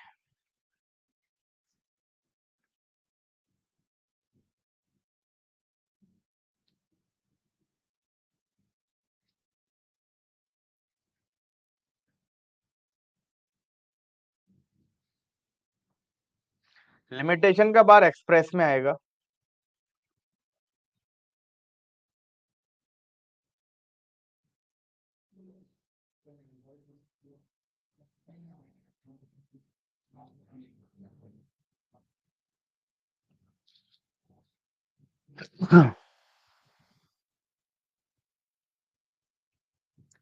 उसमें उसमें भी बार्स होते हैं, एक्सक्लूसिव जुरिसडिक्शन क्रिमिनल में भी होते हैं। ठीक है, वहां भी स्पेशल एक्ट बनाए जाते हैं, वहां भी एक्सक्लूसिव जुरिसडिक्शन दी जाती है कोर्ट को। एनडीपीएस कोर्ट होता है ना। और बहुत सारे कोर्ट्स होते हैं, एनडी पॉक्सो होता है, पॉक्सो कोर्ट, गैंगस्टर कोर्ट होता है। कोई दिक्कत नहीं, पूजा बाद में बना लेना।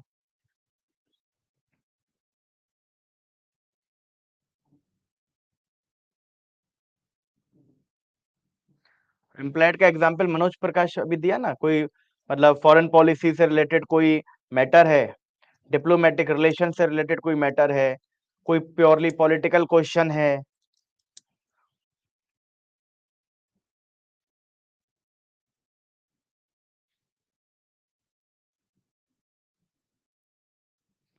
पॉइंट आउट बताओ, अब मैं पूछ रहा हूँ कि लब अपने क्वेश्चन पूछो, तो आप कह रहे हो कि पॉइंट आउट क्यों कर रहे हो। पॉइंट आउट नहीं कर रहा बेटा, मैं आपसे कह रहा हूँ कि आप अपने क्वेश्चन पूछ लो। मतलब मैं लास्ट में, मैंने जब आपसे बोला है कि मैं लास्ट में आप सभी के उत्तर दूंगा, इस वजह से आपको मैं मौका दे रहा हूँ, है ना, ताकि आप बीच में जो है मैसेज ना करें इस वजह से। क्योंकि आपने कहा ना कि आपके क्वेश्चन लास्ट में रह जाते हैं, तो मैं इसलिए आपको पहले मौका दे रहा हूँ ताकि आपके क्वेश्चन ना बचें। पॉइंट आउट नहीं कर रहा, पॉइंट आउट करके मैं क्या करूंगा किसी को।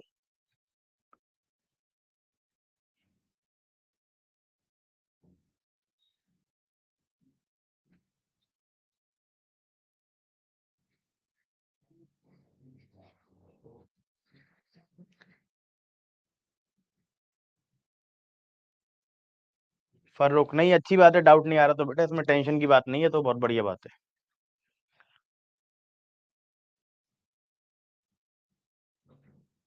हाँ सर, के स्पेशल लॉ जब पर्टिकुलर सब्जेक्ट्स के लिए, हाँ वही होते हैं स्पेशल लॉ वत्सल, करेक्ट। स्पेशल लॉ जब पर्टिकुलर सब्जेक्ट के लिए स्पेशल कोर्ट नहीं बनाता, तो हम इंटेंशन देखेंगे लेजिस्लेचर का, और इसके बाद भी अगर कोई स्पेशल प्रोविजन नहीं मिलता तो क्या सिविल को, हाँ बिल्कुल सिविल कोर्ट ट्राई करेगा ऑब्वियसली। भाई कोई भी सूट है वो सिविल कोर्ट ही ट्राई करेगा, जब तक कोई स्पेशल कोर्ट को रेस्ट्रिक्ट, कोई कोई स्पेशल कोर्ट को हम उसकी एक्सक्लूसिव जुरिसडिक्शन ना दे दे। एचपी में हिंदी आंसर लिख सकते हैं क्या बेटा? ये तो फातिमा, मैं आपको नोटिफिकेशन देख के बता पाऊंगा हिमाचल प्रदेश के लिए। सुष्मिता अरोड़ा, आपका डाउट बेटा आप दोबारा आपको भेजना पड़ेगा, आपका शायद बीच में ऊपर से चला गया। सुष्मिता अरोड़ा, आपका डाउट आप दोबारा भेजिए प्लीज। सर एम्प्लॉयड बार में जो भी केसेस आएंगे वो फिक्स टाइम होगा, वही केसेस को लेते हैं, केसेस को लेते हैं वो। हाँ मतलब अगर एम्प्लॉयड बार में अगर मान लो किसी स्पेशल एक्ट के किसी स्पेशल एक्ट में स्पेशल कोड बनाने का नहीं बोला गया, बट फिर भी उन सारे पर्टिकुलर केसेस के लिए हमने स्पेशल कोड बना दिया है, तो फिर वहीं जाएंगे वो केस। क्लियर? फिर वो केसेस वहीं जाएंगे।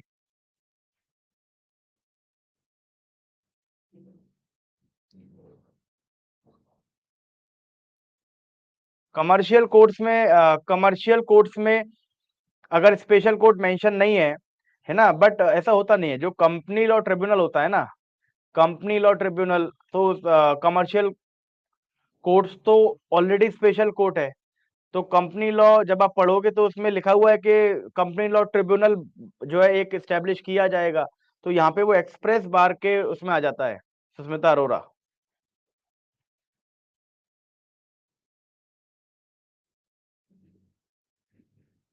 हाँ, सपना कुमारी सिंह, करेक्ट। रानी, अगर आप हिंदी में भी डिक्टेट करते हैं बेटा, देखो डिक्टेट क्या, मैं देखो पूरी क्लास में हिंदी में ही समझाता हूँ, बट डिक्टेशन आपको इंग्लिश में करता हूँ, वो आपको ट्रांसलेट करनी पड़ेगी, या फिर आपको हैंड रिटन नोट्स का एक दिन इंतजार करना पड़ेगा, क्योंकि लिखित में तो आपको हैंड रिटन नोट्स मिल ही रहा है ना, उससे भी आप देख के उतार सकते हैं।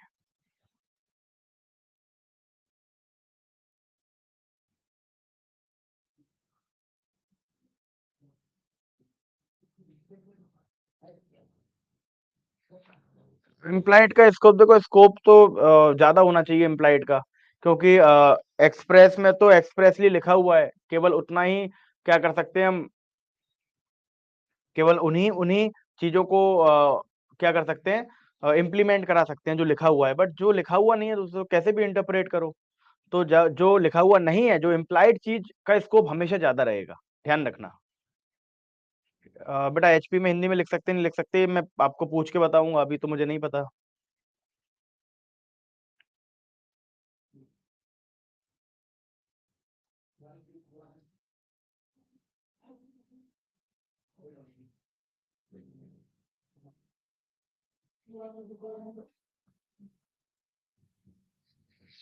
सर प्लीज बता, इम्प्लाइड बार में केस का टाइम फिक्स होगा वही आएंगे क्या? टाइम फिक्स का मैं समझ नहीं पा रहा, आप किस प्रकार के टाइम फिक्स की बात कर रहे हैं?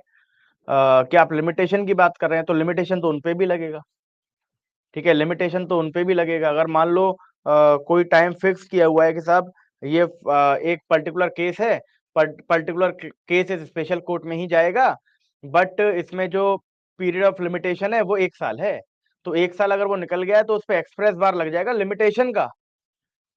क्लियर? तो वो सिविल कोर्ट में तो जा ही नहीं पा रहा एम्प्लॉय, मतलब उस स्पेशल एक्ट के वजह से, साथ में वो स्पेशल कोर्ट में भी फिर नहीं जा पाएगा, क्योंकि इस पे लिमिटेशन रोक लगा देगा।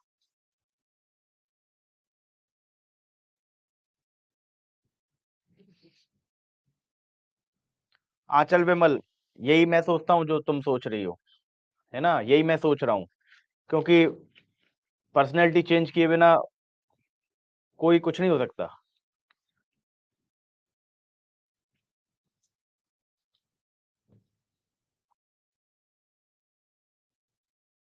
इम्प्लाइड बार, बेटा मनोवर हुसैन, देखो इम्प्लाइड बार में क्या है, इम्प्लाइड बार में कोई स्पेशल एक्ट अगर स्पेशल कोड को लेके साइलेंट है, तो उसमें लेजिस्लेचर की इंटेंट, मतलब जिसने वो लॉ बनाया है उसका इंटेंशन देखा जाएगा कि इसने ये लॉ क्यों बनाया है। मान लो लॉ बनाने के पीछे इंटेंशन क्या थी कि साहब हमें इन पर्टिकुलर केसेस में स्पीडी रेमेडी चाहिए, हमें 15 दिन में निवारण चाहिए। तो जा, तो जाहिर सी बात है 15 दिन में निवारण मांग रहे हैं, तो एक special court, fast track court हमें बनाना पड़ेगा। क्लियर? अगर हम ऑर्डिनरी सिविल कोर्ट में भेजते हैं उन केसेस को, तो कहां से 15 दिन में ट्राई होगा? क्लियर? तो ऐसे लेजिस्लेचर की इंटेंट देख के हम उन पर्टिकुलर केसेस के लिए फास्ट ट्रैक कोर्ट बना देंगे, है ना, और उसकी जुरिस्डिक्शन, उन केसेस की जुरिस्डिक्शन किसे दे देंगे? उस फास्ट ट्रैक कोर्ट को दे देंगे। तो उस एक्ट ने भले ही स्पेशल कोर्ट के बारे में एक्सप्रेसली नहीं कहा, बट फिर भी इम्प्लाइडली उसने क्या कह दिया कि एक स्पेशल कोर्ट बना दो, फास्ट ट्रैक कोर्ट, और इन सारे केसेस को उसी कोर्ट में आप क्या करो, ट्राई करो। तो इससे भी ऑर्डिनरी सिविल कोर्ट्स पे क्या लग गई, रेस्ट्रिक्शन लग गई उसके जुरिस्डिक्शन पे।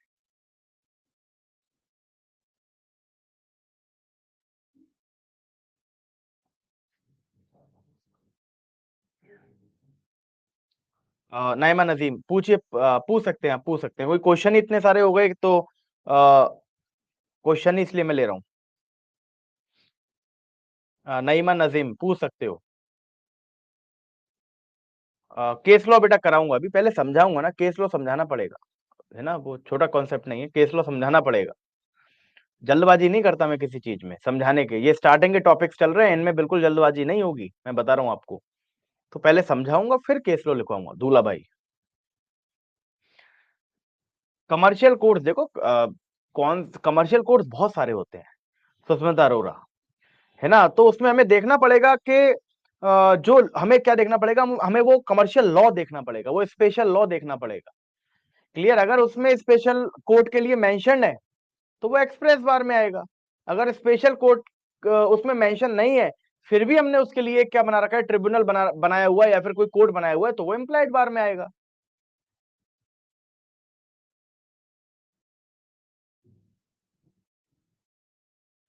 देखो सिचुएशन बेस्ड क्वेश्चन के लिए कोई, देखो सिचुएशन बेस्ड क्वेश्चन में तो तुम दिल्ली के previous year paper, Himachal Pradesh, Haryana के इनके प्रीवियस ईयर पेपर भी अगर कर लो, है ना, तो भी हर सब्जेक्ट का क्वेश्चन जो है सिचुएशन बेस्ड क्वेश्चन आपका कवर हो जाएगा।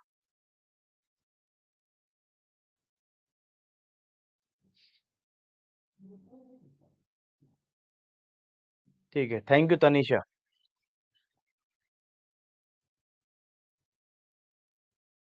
हाँ बिल्कुल, Sneha Solanki, arbitration is also one of the example of express और इम्प्लाइड बार।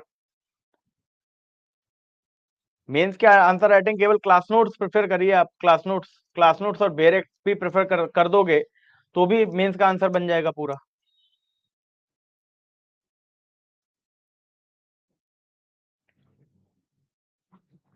अनम, नहीं कोई दिक्कत नहीं है बेटा, मैं बता रहा हूँ कम्युनिकेशन में मेरी भी स्किल अच्छी नहीं है कम्युनिकेशन की, ठीक है, बट इन चीजों से कोई दिक्कत नहीं होगी आपको।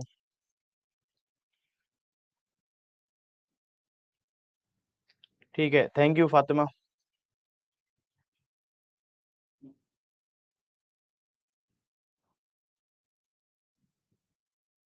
हाँ Latika Vashishtha, you are correct.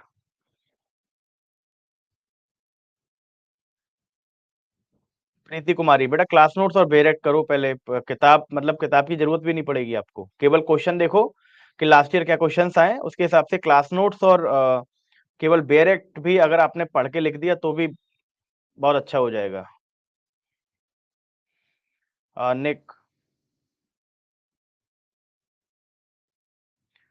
नहीं बेटा अब नहीं पढ़ाऊंगा, ठीक है, ये सेक्शन हमारा यहाँ कंप्लीट हो गया है, बस एक केस बचा है जो मैं कल कराऊंगा, दूल्हाभाई वर्सेस स्टेट ऑफ मध्य प्रदेश।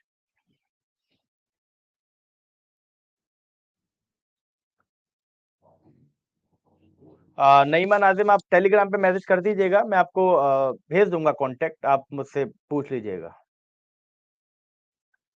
हाँ वो सुष्मिता आपका बार बार आ रहा था क्वेश्चन।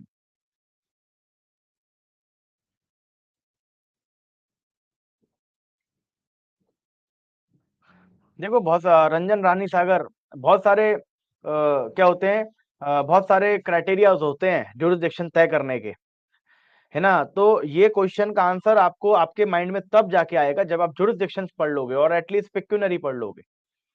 क्लियर, तो इस सवाल के लिए आपको थोड़ा इंतजार करना पड़ेगा। बीएनएस का बेरेक्ट, हाँ, बीएनएस का बेरेक्ट प्री के हिसाब से तो मैं कहूंगा सारे रीड कर लो, अब तो वैसे भी कम हो गया है। हर्ष, मेरी हैंडराइटिंग सही नहीं हो रही, बेटा अगर हैंडराइटिंग सही नहीं हो रही तो आप जो हिंदी का अखबार होता है उस पे लिख के प्रैक्टिस करो, ठीक है हर्ष।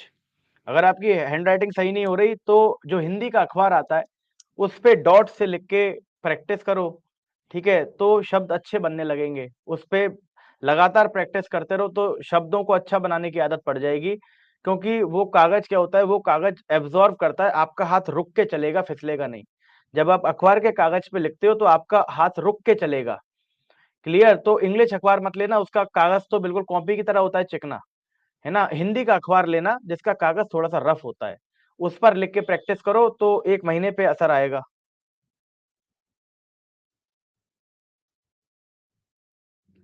मनोज प्रकाश, आपने कोचिंग ली थी क्या? मैंने बहुत सारी कोचिंग ली है बेटा, बहुत सारी। कोई दिक्कत नहीं है वर्षा चौधरी।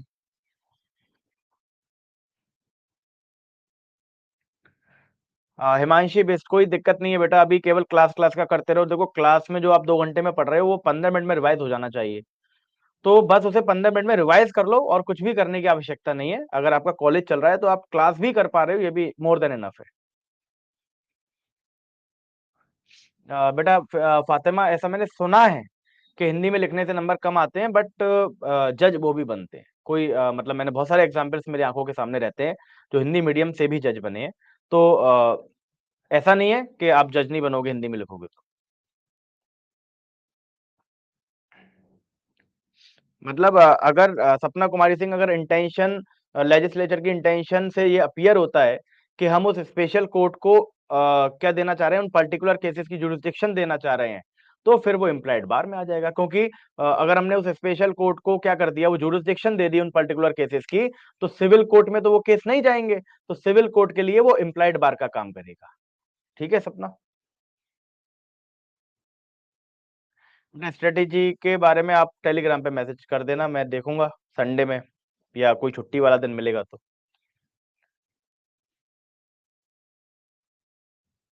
एविडेंस की अगर देखो किताब पढ़ने, मैं नहीं समझता कि किताब पढ़ने की आवश्यकता पड़ती है। ठीक है, अगर आप वाकई में बहुत अच्छी किताब पढ़ना चाहते हैं एविडेंस की, तो आप जस्टिस मुनीर की किताब पढ़ सकते हैं। जस्टिस मुनीर, जे मुनीर। क्लियर? कोई बताएगा नहीं आपको इस किताब के बारे में, बट मैं बता रहा हूँ आपको, जस्टिस मुनीर की एक बार किताब पढ़ के देखिए तो आपको एक्स्ट्रा ज्ञान आपके पास आएगा, आपको बहुत सारी चीजें सीखने को मिलेंगी।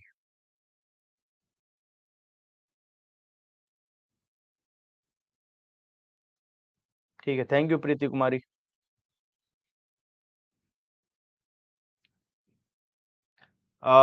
ठाकुर शुभम, 30 मिनट का डाउट नहीं होगा बेटा। आपका टाइम तो वैसे भी 5:30 का है, क्योंकि सीपीसी का जो टाइम अलॉट हुआ है वो 1.5 घंटे का अलॉट हुआ है ना? बट फिर भी मैं तो एक्स्ट्रा 10 मिनट में एक्स्ट्रा जो है आपको लेकर चल रहा हूँ। टाइम की बात ही नहीं है, मैं तो चाहता हूँ कि टाइम से मतलब नहीं है, क्वेश्चनों से मतलब है ना।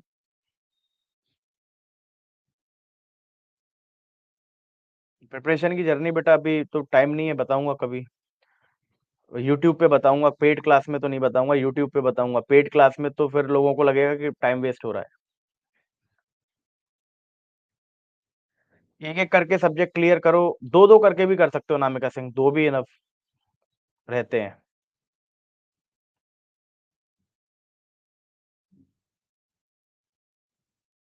एआईबी की कोई एग्जामिनेशन की भी प्रिपेयर की पूछ रहे हो तो बताओ क्या हाल है? एआईबी तो ऐसे ही उठ के दे आना तो पास हो जाओगे, उसमें 40 नंबर चाहिए, ओपन बुक एग्जाम है, नेगेटिव है नहीं। और कितना इजी चाहिए?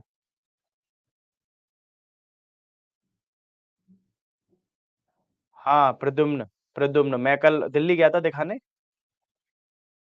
ठीक है, ऐसा कुछ खास नहीं है।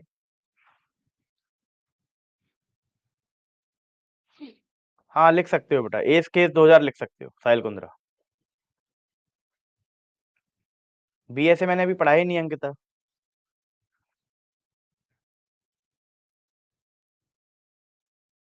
बेरक जिसमें कमेंट्स ना हो वो ले जा सकते हैं एआईबी में। जिसमें कमेंट्स ना हो वो ले जा सकते हैं। दो मेजर लॉ पढ़ सकते हो, दो सब्जेक्ट तो आप कर सकते हो, दो सब्जेक्ट में कोई इशू नहीं है। बट 3 4 सब्जेक्ट एक साथ नहीं करने चाहिए। एपीओ के एग्जाम में स्टेट टू स्टेट वेरी करता है, तो आप स्टेट का देखना सिलेबस उठा के, तो आपको पता लगेगा। Mansi Singh, state to state vary करते हैं सिलेबस। एआईबी का डरो मत, एआईबी के लिए मत डरो, एआईबी में कुछ नहीं होगा। ज्यादा ज्यादा से ज्यादा क्या करना कि मेजर जितने जो 6 मेजर लॉ है उनका केवल आप बेयर एक्ट लेके जाना, वो बेयर एक्ट जिसमें कमेंट ना हो, अलग से आते हैं एआईबी के। अंडरलाइन बेयर एक्ट में एआईबी के लिए पूछ रही हो, जनरली पूछ रही हो? मेरा एपीओ बिहार था और जुडिशरी यूपी था। मैं यूपी से हूँ ना, तो यूपी मेरा टारगेट था।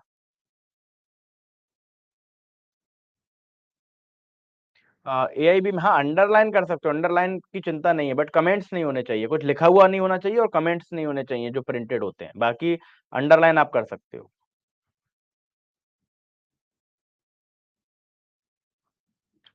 ठीक है, चलो टाइम आपका हो चुका है, बाकी की बातें कल करेंगे, मतलब कल हम स्टार्ट करेंगे। कल हमारा नया टॉपिक स्टार्ट हो जाएगा, डेट इज एक तो केस मुझे कराना है दूल्हा भाई वर्सेस स्टेट ऑफ एमपी। ठीक है, बेरेक्ट प्रद्युम्न बेरेक्ट उठा के देखना, सेक्शन के बाद कमेंट्स करके लिखा होता है ना, वो नहीं होने चाहिए। ठीक है, कल दूल्हा भाई वर्सेस स्टेट ऑफ मध्य प्रदेश कराने के बाद कल मैं आपको जुरिस्डिक्शन स्टार्ट करूंगा, और जुरिस्डिक्शन में 15 से लेके 25 सेक्शन हम लोग कवर कर लेंगे। बहुत इंपॉर्टेंट टॉपिक है जुरिस्डिक्शन, बहुत इंपॉर्टेंट टॉपिक है, ये मान के चलना। ठीक है, okay then, thank you so much. मिलते हैं, बीएनएस वालों से भी मिलते हैं आधे घंटे बाद, बाकी लोगों से मिलते हैं कल। ठीक है, okay, thank you so much.